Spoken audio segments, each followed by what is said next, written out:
Tesla frappe encore très fort puisque Tesla, ce ne sont pas que des voitures, comme je l'ai expliqué. Et pour moi, en fait, leurs voitures électriques, elles sont là pour arriver à faire travailler après un taxi, robot, etc. On ne reviendra pas dessus en tout cas.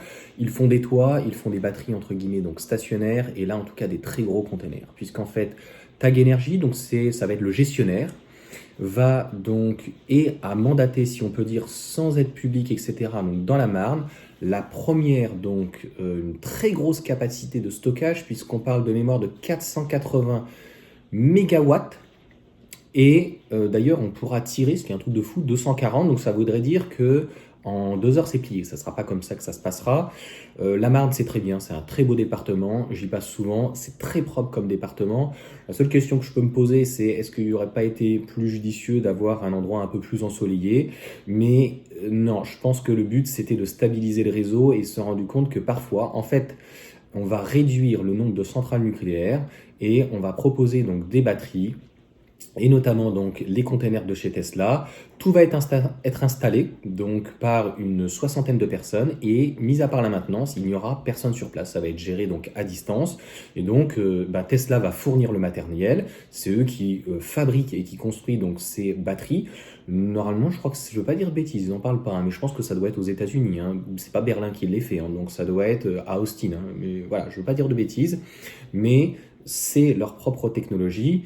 On mentionne pas d'ailleurs le nombre de cycles, donc je suppose que de toute façon ça doit être des LFP, et c'est parti pour que ça soit viable 20 ou 30 ans, je pense. Ce qui m'a choqué, c'est de se dire qu'il n'y aura aucun opérateur sur place. Tout va se faire à distance, sauf la maintenance. Alors pareil, il n'explique pas sur la maintenance, moi je suis hyper curieux, donc qu'est-ce qu'il viendrait faire? Est-ce que il y a des fluides à vérifier? Est-ce qu'il y a une ventilation à vérifier? En tout cas, ça sera entre guillemets à l'air libre, hein. C'est des batteries, c'est des containers qui sont étanches, donc il n'y a absolument aucun problème. Donc sur 3 hectares 5, donc 35 000 mètres carrés. Ils ont trouvé un endroit donc, qui n'était pas en friche, mais qui était donc entre guillemets urbanisé, donc un endroit qui était possible, qui est stratégique. Et donc ça sera la première donc, usine de stockage de batteries et qui pourra y répondre à peu près à 20% donc, de la demande. Ça va permettre de faire tampon et c'est ça qui est super. Parce que même si une centrale nucléaire, c'est très bien, même si ça permet de lisser, on ne peut pas, si on peut dire, stocker. Alors, il y a des endroits de stockage, mais c'était infime. Et là, on va pouvoir répondre à une demande sur 3 hectares 5, 35 000 mètres carrés. C'est pas si fou que ça. Sachant que, moi, j'ai pas la réponse non plus. Ils ne les ont pas empilés, tu vois. Donc, c'est un container, si on peut dire, classique. Et voilà. En gros, pareil, c'est que du stockage. Je ne sais pas où est le photovoltaïque, mais il n'est pas réellement sur place. En tout cas, il va être connecté au réseau et il est stratégique aussi parce que je crois qu'il y a un gros transfo hein, de RTE ou quoi, donc pour pouvoir compenser, décompenser. En fait, c'est le but d'une batterie, hein, clairement stationnaire. C'est pareil à la maison avec du photovoltaïque ou autre. Et donc, ça va permettre de stabiliser les réseaux. Et s'il y avait à l'extrême une micro-coupure, eh bien, ce type de choses donc fonctionnerait. Et donc, ça va fonctionner comme un tampon, attention à ce que tu penses quand même, mais dans la mesure où ce gestionnaire, grossièrement, va se faire de l'argent, du fric, en faisant de l'achat-revente. Donc, il va stocker en achat pas trop cher, à, je ne sais pas, mettons 10 centimes du kilowatt, même s'il parle en mégawatts, hein, donc en mégawattheure, oui. Donc, je crois que c'est en 1000 watts, hein, 1000 kilos, pardon, que je ne dise pas de bêtises. Donc, on est en moyenne à peu près à 100 euros, tu vois.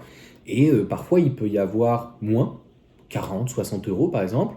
Et si ça va remonter à 700 euros par exemple, le but c'est de se faire en tant que gestionnaire donc une marge sur ce stock. Voilà, un stockage donc d'énergie. Donc voilà en tout cas pour cette vidéo. Si il y a un chiffre, j'ai un doute sur les 240, c'est méga ou giga, c'est tellement des chiffres qui sont énormes.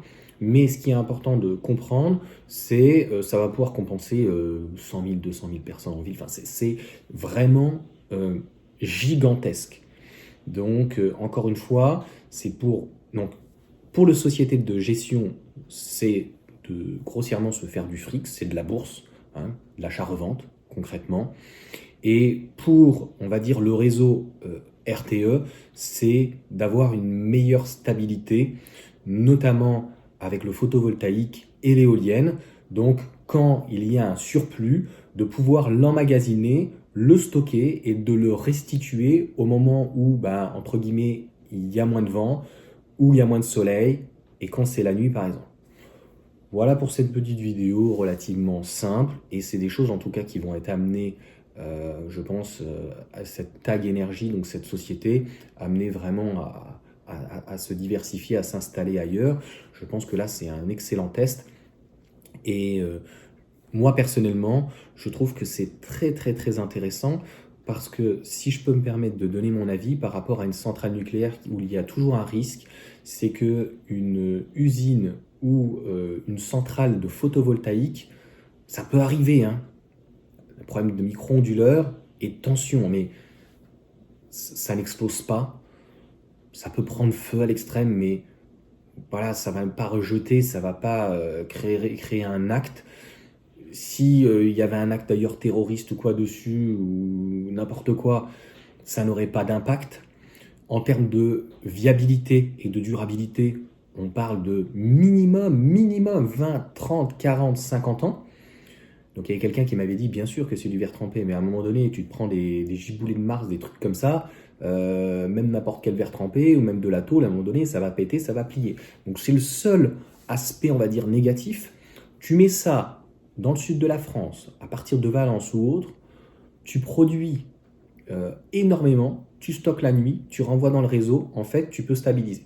Sur les batteries, je pense par contre, une charge-décharge, si on en fait 6000, ça sera déjà beaucoup, avec une dégradation beaucoup plus importante, puisque le panneau aura une dégradation à peu près de 3 à 5% à 20 ans, donc ce qui est très très faible, et qui sera compensé en fait par le soleil, en fait. Donc c'est pratiquement imperceptible, ou au pire, tu rajoutes des panneaux, tu comprends.